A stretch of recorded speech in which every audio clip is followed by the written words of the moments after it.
This is a simple pulse width modulation speed controller for a DC motor, which uses one of these, a 555 timer. And I'm going to show you how the circuit works, how to design one, and even turn it into a professional looking printed circuit board. You can even download a copy of my circuit board and build your own. I'll leave a link in the video description down below for that. The heart of our system is the 555 timer. This is an integrated circuit component, which means inside it are a number of smaller components all combined into one package. That makes our jobs as designers much easier. We will see how this component works as we start to build the circuit. Now, we're going to be using Altium Designer for this project, who have kindly sponsored this video. All of our viewers can get a free trial of their software, and I'll leave a link in the video description down below for you, so do check that out. We start a new project and create our schematic and also our PCB file. We then need to start adding components. We can use the inbuilt tool, but I'm going to be using an add-on, which I think makes it a little easier. We find the component on the supplier's website. I'm going to be using Mouser, but you can use whoever you wish. I found the 555 timer, so I take the part number and paste this into the library loader and click search. It finds the component, so I click add to design. The 555 timer can handle a maximum load of around 200 milliamps. We are going to be controlling one of these DC motors from a 12 volt supply, and we see that at 12 volts it draws a current of around 1.4 amps, and that's with no load applied. This is already more than our 555 timer can handle, so we will need to use a MOSFET, which is a type of electronic switch. By the way, we have covered how DC motors work in detail in our previous video, links down below for that. I'm going to use an IRF Z24N MOSFET, and that's because it can handle the voltage and current, and it also has a low drain source on resistance. So we find that component and we add it to the circuit. The motor will be connected to the MOSFET drain pin, and the source pin connects to ground. The MOSFET will normally block the flow of current so the motor doesn't rotate. However, if we apply a small voltage to the gate pin, it will allow some current to flow. The higher the voltage applied, the more current is allowed to flow, and so the motor rotates faster. The 555 timer will provide the voltage to the MOSFET gate pin from pin 3. To vary the voltage and control the speed of the motor, it will send this as pulses. Each pulse lasts a period of time. During this period, there will be a segment where the signal is on, so voltage is applied, and a segment where the signal is off, so no voltage will be applied. The MOSFET will therefore experience the average voltage for each time period. The wider the on pulse, the higher the average voltage will be. This is pulse width modulation, and you can see the calculations for this later on in the video. The current to the gate pin is tiny, but we will place a 1 kilo ohm resistor between the MOSFET gate pin and pin 3 of the 555 timer. This will protect the component by limiting the current if the MOSFET were to malfunction and allow current to flow out of the gate. A charge of electrons will build up at the MOSFET gate pin, and we need to discharge this to turn it off. So we place another 1 kilo ohm resistor and connect this to ground, which provides a discharge path. I want to connect the motor and power supply externally from the circuit board, so I will now add a terminal for the input and another for the motor connection. I also want an inbuilt switch to turn the controller on and off, so I find a suitable switch and I add this too. Now we will connect the input terminal to ground and then connect the power supply to the switch. We then connect the switch output to the motor terminal. Then connect the motor terminal to the MOSFET drain pin. The electrical motor contains coils of wire, so we can consider it an inductor. When inductors are powered, they store energy in their magnetic field. When the power is cut, this magnetic field collapses and the inductor pushes electrons through the circuit. This causes a very large and sudden surge in energy, which can damage our circuit. So we add a flyback diode, which provides a path to safely circulate and diminish the energy. For this, we will use a 1N4007 diode, which can handle the large peak current. So we add that to the circuit. We have covered inductors, diodes, and transistors in detail in our previous video. Links down below for those. Now we can connect pin 8 from the 555 timer, which is the component's power supply, and we connect this to the positive. Then we connect pin 1 to ground. Inside the timer, we have 3 5 kilo ohm resistors between pin 1 and 8. The voltage reduces 1/3 after each resistor. As we have 12 volts at pin 8, the voltage will reduce to 8 volts after the first resistor, and then down to 4 volts after the second resistor. The 555 timer uses these as a reference. Connected to the resistors are 2 comparators. The comparator has a positive and a negative input, as well as a single output. The first comparator is connected to the resistors through the negative input. The positive input is connected to pin 6, the threshold pin. Comparator 2 is connected to the resistors via the positive input. Its negative input is connected to pin 2, the trigger pin. The comparators are now connected across 2 different voltages, so it can compare them. If the positive input voltage is higher than the negative input, it outputs a high signal or a positive voltage. If the negative input voltage is equal to or higher than the positive input voltage, it will output a low signal or 0 voltage. We will connect pin 2 and 6 together so that the voltage is the same. The output from the comparators connect to another internal component called the flip-flop. The first comparator connects to the input named reset. The second comparator connects to the input named set. There is also an output named not Q.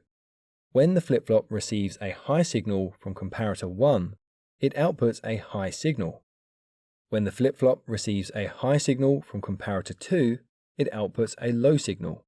If both comparators provide a low signal, the flip-flop remains unchanged and continues. This will then pass through another component called an inverter, which simply inverts the signal it is given. If this seems confusing, then don't worry. It will all make sense in just a moment as we go through the circuit.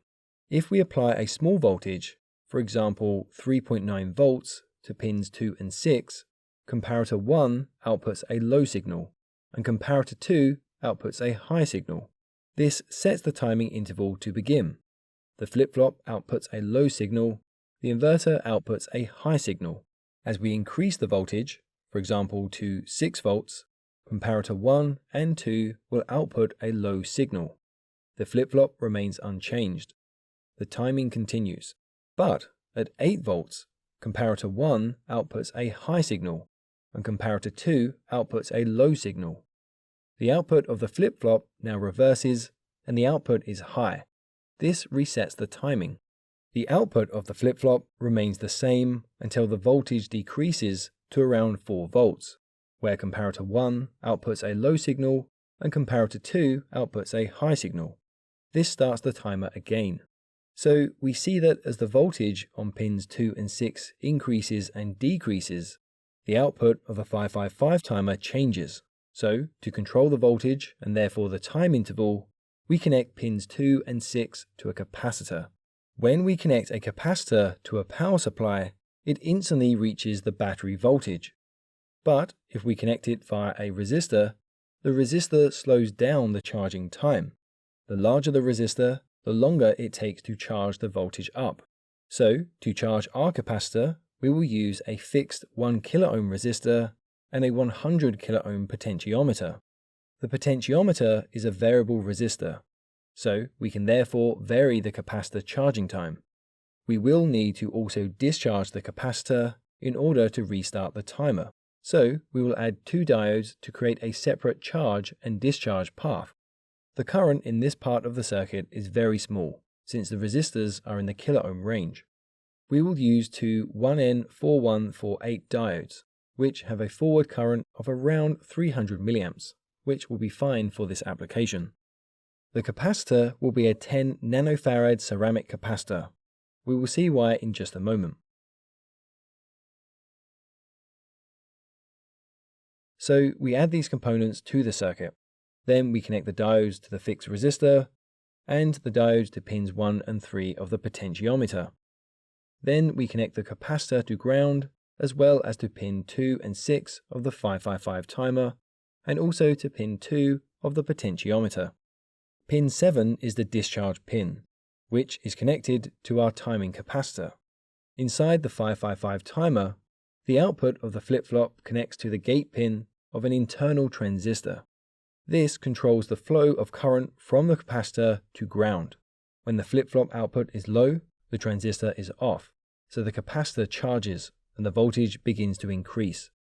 When the voltage increases enough so that the output of the flip-flop is high, the transistor is turned on, which discharges the capacitor, so the voltage reduces. When it reaches 4 volts, the capacitor begins to charge again. When it reaches 8 volts, it will then discharge. You can learn how capacitors work in our previous detailed video, links down below for that. We also have pin 5, which is the control voltage. We can use this to override comparator 1. We don't need that for this circuit, so we connect this to ground via a 0.1 microfarad ceramic capacitor. Grounding this pin prevents accidental override, and the capacitor will filter out any noise or frequency. We also have pin 4, the reset pin, which we will connect to the positive of the circuit. We could use this to override and reset the flip-flop by interrupting the power supply to the reset pin. We don't need that for this circuit, so it is connected to the positive. Okay, so when charging, the current flows through the resistor, the diode, the left side of the potentiometer, to the capacitor. The flip-flop output is low, so the discharge transistor is off. Pin 3 outputs a high signal. Once the capacitor charges to 8 volts, the flip-flop output becomes high, which turns on the transistor, and the capacitor therefore discharges through the right side of the potentiometer and the diode. Pin 3 outputs a low signal. The transistor remains open so that the capacitor discharges until it reaches 4 volts, where the flip-flop reverses again. This turns the transistor off, which starts the timing again. This cycle repeats continuously. The capacitor charges and discharges, creating a sawtooth wave, and the 555 timer outputs a square wave, which is pulse width modulation. We can calculate the performance like this. The capacitor charges through R1 and the left side of the potentiometer. So the charge time is calculated with this formula. If we assume the potentiometer was at 50%, then we get 0.35 milliseconds. The capacitor discharges through the right side of the potentiometer, so the discharge time is calculated with this formula. This gives us 0.34 milliseconds. Each cycle is the on and off time combined, so 0.35 plus 0.34 gives us 0.69 milliseconds. The frequency is 1 divided by the cycle time, which gives us 1428 Hz.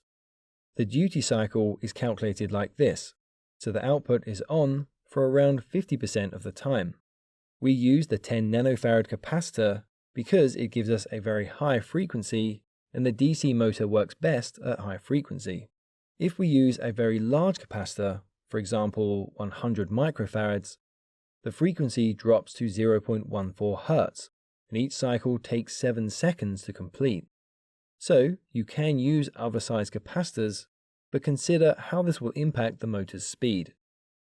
Okay, so I will now build a simple prototype on a breadboard to check it all works. It seems to be fine and I can adjust the speed. So we will finish the PCB design. We add the annotations, then we import the components to the PCB design file, and we spend some time rearranging the components around the board. Once ready, we then outline the board and convert this to the keep out. Then we define the board shape. We add some text on the terminals so that we know the polarity of the circuit when we go to use it. We will then use the auto route feature to connect everything together.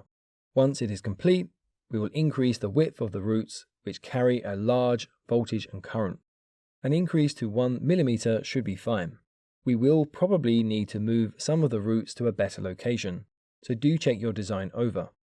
You can then look at your design in 3D also. Once satisfied, we create our polygon, and then finally we can export our Java files.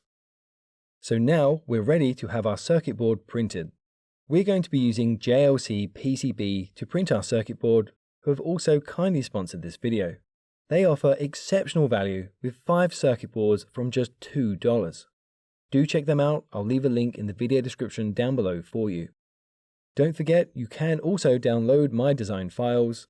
Again, links in the video description for that. So we simply log in and then upload our Java file. After a few seconds, it generates a preview of the circuit on screen. We can then customize the design with the different colors and materials, etc. But I'm going to leave these as default and save it to the cart. Then we head to the checkout. We fill out our postage details and then select our postage option. I personally want this very fast, so I select the express postage option, which is more expensive. You can choose the slower methods to save on costs. Then we submit the order and pay. A few days later, our circuit board arrives in the post. The board looks great. I'm really very happy with the result. So we start soldering the components to the board. I start from the center and work my way out. I'm using a holder for the 555 timer, which will stop the components from being damaged by heat and allows us to easily replace the components if faulty. With tricky components like this, we can use some tape to hold it in place while we solder it. So we solder all the components into place, and then after a few minutes, we should have a perfect looking circuit board. Now for the test. We connect the bench power supply and the motor to the board. I switch the board on to power it, and then as I adjust the potentiometer, the motor shaft begins to rotate. The rotational speed can be increased or decreased very easily. So we have a very basic pulse width modulation DC motor speed controller. Check out one of the videos on screen now to continue learning electronics engineering, and I'll catch you there for the next lesson. Don't forget to follow us on Facebook, Instagram, LinkedIn, as well as theengineeringmindset.com.